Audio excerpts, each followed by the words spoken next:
Now it's time for closing statements and the coin toss at the beginning of the evening. Mr. Bishop, you go first. You have 5 minutes. 5 minutes? Yep. I got it. Good news, right? We have a real contrast here, a real choice people have.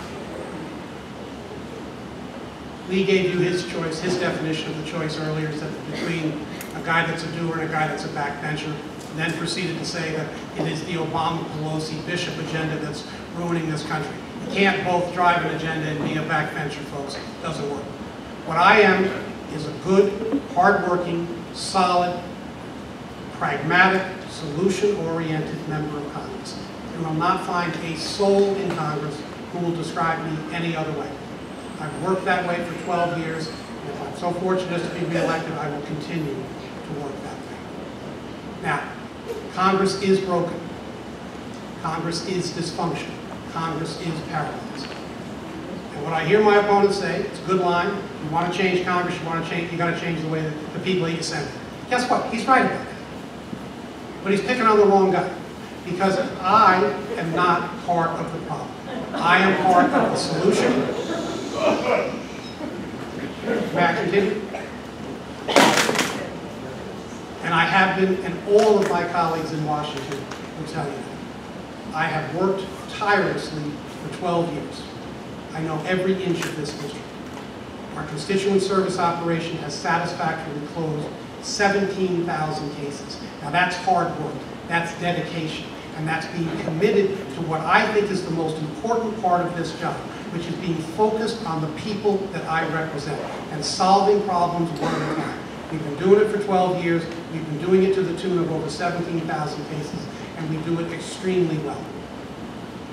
And I'm very proud of that, and I will also tell you that one of the reasons we are able to do it as well as we do is because I have a very experienced staff. My immigration caseworker has been with us for 12 years. My Veterans Affairs caseworker has been with us for 11 years. My Medicare, Social Security, housing caseworker has been with us for 8 years. That experience is irreplaceable, and their ability to do what they do is rooted in the relationships that they've developed and the experience that they've developed.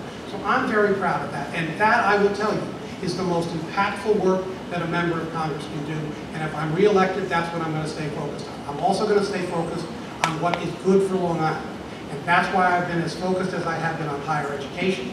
It's why I've been as focused as I have been on the environment, and why I've been as focused as I have been on veterans issues. We have more veterans in Suffolk County, I believe, than any other county in the country, with the possible exception of Orange County, California. And I have worked tirelessly with respect to veterans.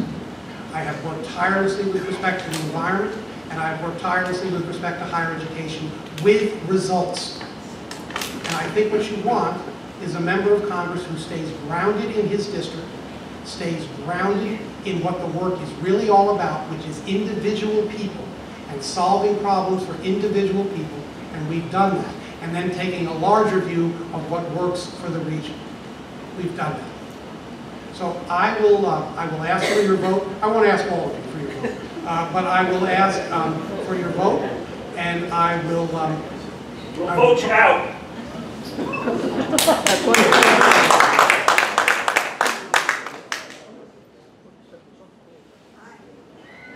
May I continue?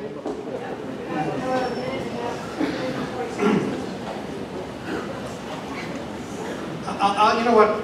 It's very hard to stay concentrated when you're interrupted like that. So I will stop there. Lee and I are going to be in the same room several thousand times between now and Election Day. You'll have other opportunities to come, hear us talk. I hope not be disruptive. I asked for your vote on Election Day because I believe that I have done the job. I believe that I've done it as well as it can be done. And I believe that if I continue to have the opportunity to serve you, I will continue to serve in the fashion that I have for the last 12 years. Thank you very much.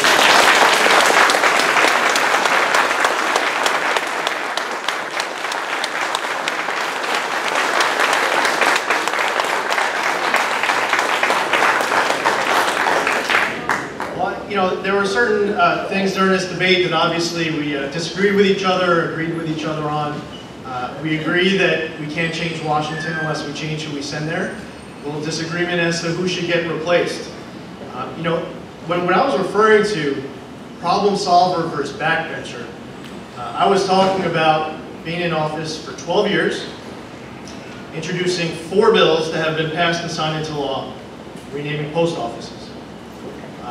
We have bills as well that got passed and signed into law with regards to our veterans. We just renamed a bridge for Michael Esposito. It's the first KIA in Afghanistan, a Brentwood native. But we not only try to honor the legacy of someone like Michael in memorializing that bridge, we also cut taxes, cut fees, consolidated licenses, protected our military families from protested military burials. There were dozens, 4 dozen bills that we got passed and signed into law. Problem solver versus backbencher. Now, a few hours ago, my opponent on social media posted encouraging folks to come out here, to come see his concrete plans for the middle class.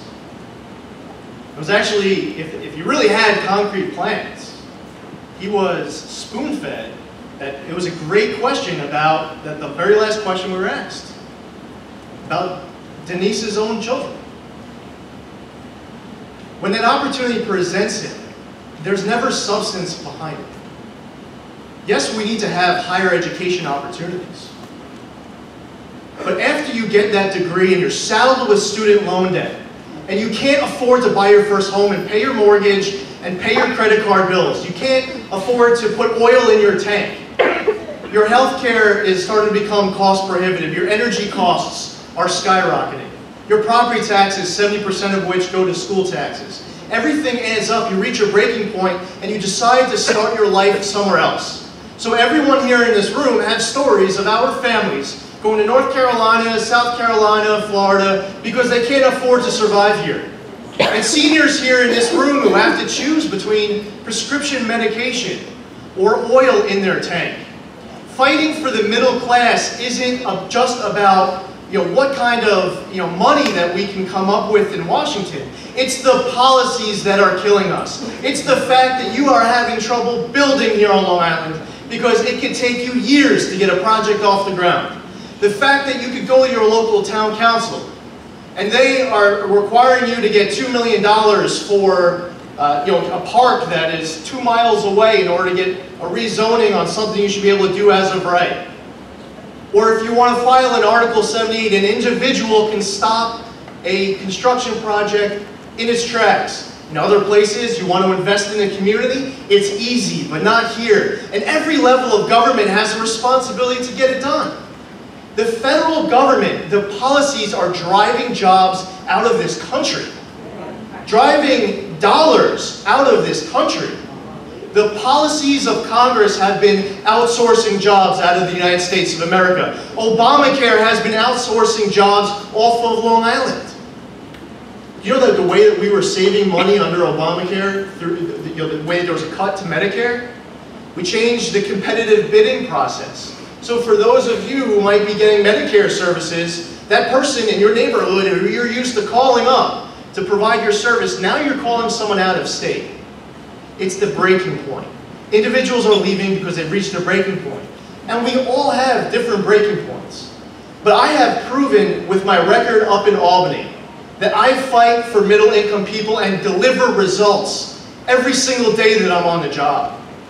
I come back here and I'm able to talk about how in the last 4 years, I personally led the fight to repeal the MTA payroll tax for 80% of employers. 34,000 employers in Suffolk County who used to pay it, don't have to pay it anymore. I eliminated the saltwater fishing license fee. I secured record increases to school aid. Middle-income Long Islanders paying their lowest level in 60 years. We cannot keep re-electing the same congressman over and over and over again and ever expect a different result. This is our opportunity on Tuesday, November 4th. If you're happy with Congress, if you're happy with the status quo, if you're happy with the Obama-Pelosi-Bishop agenda, or the Obama-Pelosi agenda that Bishop supports 110%, that's one thing.